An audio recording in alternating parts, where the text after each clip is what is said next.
नमस्कार, ग्रामीण वॉइस में आप सभी का स्वागत है। मैं आपके साथ प्रवेश मलिक। इस वक्त हम गांव खेड़ीगनी में मौजूद है। यहां पर एक पंचायत हुई है और पंचायत वो 30 मार्च को सिसोली में होने वाली जाट महापंचायत को लेकर हुई है। उस महापंचायत में क्या क्या निर्णय लिए जाने हैं उस पर चर्चा हुई है। समाज के जिम्मेदार लोग यहाँ मौजूद हैं जिन्होंने तमाम लड़ाइयाँ लड़ी है और आरक्षण के लिए भी ये तमाम जो लड़ाइयाँ हुई हैं उनमें ये मौजूद रहे हैं।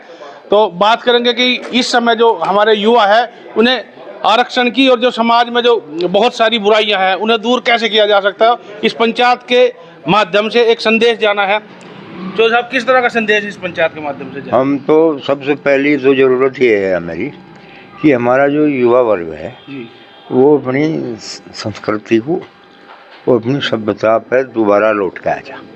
बहुत बड़ी विडम्बना की बात है क्योंकि इस कास्ट में, इस बिरादरी में किसी भी तरह की नशाखोरी का स्त्री कल को मिलता नहीं प्रमाण। ये लोग तो दूध दही और घी के लोग थे, लेकिन न जाने समय की गति के आधार पे इसमें जो है काफ़ी हरासमेंट हुआ हमारी कल्चर। अब जो जागृति शुरुआत की श्रीमान धर्मवीर बालियान जी ने, उनके साथी में भी मीडिया भी इसमें बहुत ज़्यादा रुचि दिखा रहा। तो हम पहला तो ये कि जब हमारे बच्चे अपनी कल्चर पर रिटर्न होंगे, और रही आरक्षण की बात, आरक्षण तो इन्हें देना ही पड़ेगा।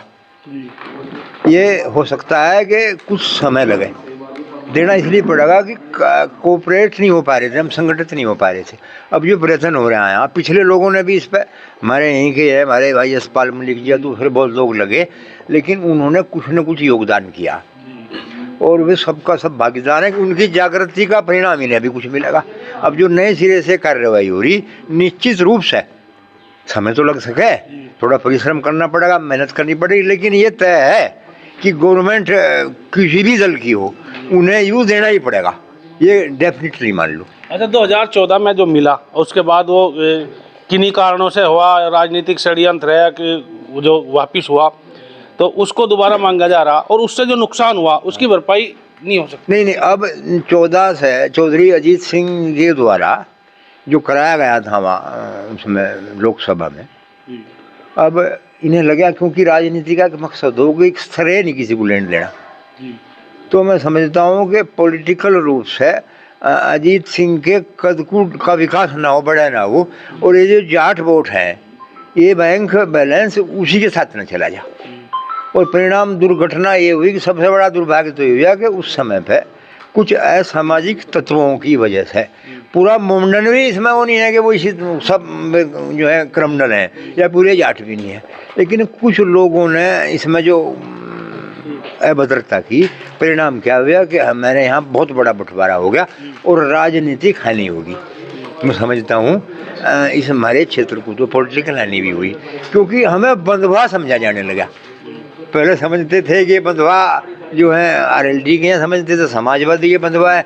अब हमें समझने लगे ये जो मौजूदा गवर्नमेंट है ये भी शायद यूँ समझने लगे, मेरा अनुमान है, मैं राजनीतिक व्यक्ति नहीं, लेकिन मेरा ये अनुमान है ये यूँ समझने लगे कि इनकी मजबूरी तुम्हें वोट देना है, जहाँ तक मुझे लगता है। और अब धीरे धीरे क्या होगा, जब हम कोऑपरेट होंगे, हम संगठित होंगे, फिर मजबूरी कुछ नहीं, जब हमारा संगठन होगा तो सरकार किसी भी पार्टी को आगे आगे चलना ही पड़ेगा। अच्छा, कहीं ना कहीं जो सरकार है, सरकार भी इस समाज को निशाने पर रखते हैं। जिस तरह हरियाणा में पीछे हुआ, पहले वो भी तो आरक्षण की मांग कर रहे थे और उसी बीच संघर्ष हो गया, संघर्ष के बाद आंदोलन ही टूट गया। देखो, गवर्नमेंट ये जो सरकार है या अथवा कोई से भी पार्टी की सरकार है, उनका भी निशाना पहले मैं समझता हूँ उत्तर प्रदेश स्तर पर भी बड़ी सच्ची बात है। मुलायम सिंह एंड कंपनी का भी निशाना जाट थे, किसी भी तरीके से इनका जो है इनका दमन किया जाए। परिणाम क्या हुआ, मुझे यूँ लगता है कि मौजूदा सरकार भी इस तरीके से यूँ समझ गए कि डिवाइड करके, बंटवारा करके और हमारा राजनीतिक इस्तेमाल कर लें। लेकिन मैं चाहूँगा कि जो हमारा नेतृत्व करने वाले लोग हैं, समाज के जो लोग हैं, अगर वे जागरूक वोट को किसी को भी दे लें, लेकिन उसे वोट दे लें जो कम से कम सम्मान तो करता हो। हमें बीजेपी से कोई दिक्कत नहीं, हमें जयंत से कोई, क्योंकि मूल लीडर तो यहाँ वेस्टर्न में चौधरी अजीत सिंह थे और उसके बाद अब चौधरी जयंत जी हैं, और उन्होंने भी शोषण होने में कोई रिडक नहीं करी। पिछले उनके जो पार्टनर, ये क्या लगता है उसके लिए हम ही एकजुट हो पाए उनके लिए, जो उनसे जो यहाँ पे समाज को और जो सर्व समाज को जो लाभ हुआ, हाँ। चाहे वो एग्रीकल्चर लैंड को हाँ, लेकर, हाँ, हाँ। नहीं खेती किसानी 80% जेंट्स की जो कास्ट कही जा वो उसके साथ गई। अगर ये मैं समझता हूँ 50 रह जाती तो कोई मंत्री भी नहीं बना हुआ था। ये जो है वोट प्रेशर है यहाँ, और वो पॉलिटिकल रूप से मैं चाहूँगा कि उसे भी बल मिले। और सबसे पहली बात तो बिरादरी की है, जब हम प्रजागरण से को अधिक प्रार्थना, अगर जिस देश जाति में जन्म लिया बलिदान उसी पे हो जावे, तो देश के लिए तो जाट तैयार है। कोई भी ऐसा वो नहीं है संगठन जो इसका सीमा पर लड़ने वाला, कोई सी भी TTS जो भी हैं वहाँ सब हमारी भूमिका है प्रॉपर रूप में। यहाँ भी हमारी संतुलन बनाने में भूमिका है। और सबसे बड़ी बात ये रही कि हमारी जो राजनीतिक महत्वाकांक्षा है, हम कहीं न कहीं कुछ लोगों के शिकार हुए कहीं न कहीं। और अगर हम जागरूक हो जाए तो हमारा कोई इस्तेमाल नहीं कर पाने का। बात है संगठित होने की। हाँ, संगठित हो गए तो जो चीज चाहिए वो मिल गई, लेकिन ये कैसे हो? मुझे लगता है अब जो ये मुहिम चली, क्योंकि ये मुहिम तो मैंने इसको कभी यहाँ से मेरे भी ख्याल में 17 के करीब पहुँच गया, लेकिन मैंने पहली बार जाट समाज की कुरीतियाँ और इसके संदर्भ में पहली बार चिंता व्यक्त हुई। इससे पहले आए होंगे, उन्होंने अपने घर में कर ली बैठ कर, या उनको जो VIP लोग हैं, लंबी गाड़ी वाले लोग हैं, दिल्ली कुर्से वाले लोग हैं, उन्हें प्रेफरेंस था। कुछ ना कुछ तो कमियां रही है। हाँ। और कोई चाहे कुछ भी हो, लालच हो, कुछ हो, तो कुछ ना कुछ कमी रही है। लेकिन जो संघर्ष उन लोगों ने किया तो उसका भी जो योगदान है वो भुलाया तो जा नहीं भुलाया तो जा ही नहीं सकता, क्योंकि उन्होंने वो कह रहे नहीं बढ़िया कहते हैं कि भाई पीछे मर जाएंगे जो तकादा मर गया, तो तकादा नहीं मरने दिया। तो उनका जो अपना सिस्टम है वो भी महत्वपूर्ण रोल है। कोई भी ऐसा नहीं है कि जिसने कुछ न किया हो, कोई भी ऐसा नहीं है अब जो किसी ने कुछ न किया हो। संभवतः समाज के कुछ ऐसे लोग हो सकते हैं कि जो व्यक्तिगत विद्वेष के कारण किसी व्यक्ति विशेष पे लांछन करे। जैसे कुछ कहा, मैं बहुत समझाया, मैं बहुत करा, यशपाल मलिक ने यूँ नहीं करा, लेकिन यशपाल मलिक ने तो हरियाणा में इतना बड़ा वो तैयार किया जहाँ कोचिंग सेंटर हरियाणा में वो कीजिएगा, उन्होंने उस पैसे से तो किया, उन्होंने वो बात भी ख़त्म कर दी। ये एक आरोप था कि भाई ये तो सारा निकल गया, लेकिन हरियाणा में मैंने सुना, उसके बारे में जानकारी ली, उसमें अरबों रुपए लगेंगे। तो बिरादरी के लिए तो खैर राजस्थान भी नहीं, कोई कुछ करेगा तो आरोप तो तय है लगने। उसका वहाँ क्या है, वो तो यहाँ करना चाहिए था ना खरड़ में, लेकिन वहाँ क्योंकि वहाँ भी ईमानदारी दिखाई, समाज के लिए ईमानदारी दिखाई, तो उनका बलिदान था। आप क्या कहोगे जो ये महापंचायत जो सिसोली में हो रही है, तो समाज के जो युवा है जो अपनी उससे भटक चुके हैं, आरक्षण की बात है, तो क्या लगता है, क्या संदेश जी? मतलब सब एकता बनाकर इसमें सहयोग करें। हाँ, बस और तो यहाँ से क्या लगता है कि कितनी संख्या में लोग उसमें जाएंगे, किस तरह की जागरूकता कोशिश करेंगे, खूब गहने जान के। हाँ, सब अपने तरीके बना के चलेंगे, जैसे भी जाएगा। बाबू जी क्या कहेंगे जो ये पंचायत जो हो रही है इसको लेकर, इसका संदेश क्या जा रहा है इस समय? पंचायत का नहीं, पंचायत तो करनी ठीक है, और तो बढ़िया चीज़ है, बढ़िया बात होंगी इसमें। भाई रही आरक्षण की, जो मिल जाती इस तो बढ़िया की है।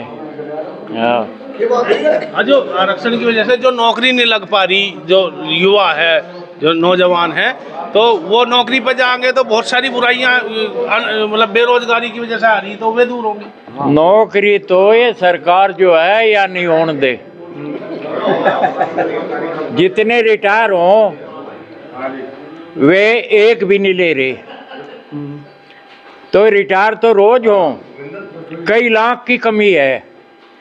ये सारी प्राइवेट करते काम, CRP है, मिलिट्री है, दिल्ली पुलिस है, और भाई और भी है, ये सारी है, सारी की पूर्ति कर दे, एक भी लमड़ा नहीं रहे, पर ये नहीं करते, ये अपने करें। अमित शाह के कहे उसे 8 पिलसन हो रही, 8 अमित शाह की 8 हो रही पिलसन, और नौकरी है अलग। एक बार विधायक बन जाओ जी भी पिलसन, ये कोई तरीका है? और अपना पेट भर रहे ये भाजपा सरकार जो है, ये भी तनख्वाह बढ़ाई 24,000 एक साथ ही बढ़ गई, और हाँ। बाकी जो भत्ते हैं वो सब चीज बढ़ी। ये संसद में बैठे खाने पीने का जो है 500 रुपये और बढ़ा दिए, 3,000 थे एक आदमी के, और 500 और बढ़ा दिए। ये तो अपना पेट भर रहे, किसानों का तो नाम भी नहीं ले रहे।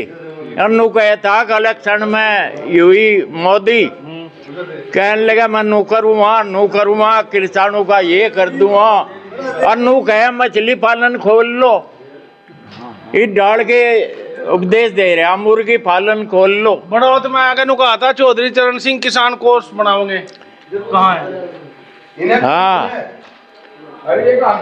जयंत जालिया उनमें भाजपा में, जयंत ने नु कहा था पहली में 400 का भाग बनने का करवाऊंगा, और जयंत का तो नाम भी खत्म कर दिया इन्होंने, जयंत का नाम नहीं रहा।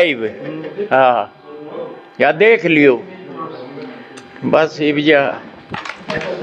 जाट आरक्षण को लेकर जाट समाज एकजुट होता नजर आ रहा है, और एक दिन बीच में है 30 मार्च को सिसोली में एक जो जाट महासभा होगी, उसमें देखना होगा कि कितनी भीड़ यहाँ से पहुँचेगी, और जो मुद्दे हैं वे मुद्दे कहाँ तक जो है पहुँचेंगे और कहाँ तक उनको अमल में लाया जाएगा। देखते रहे ग्रामीण वॉइस।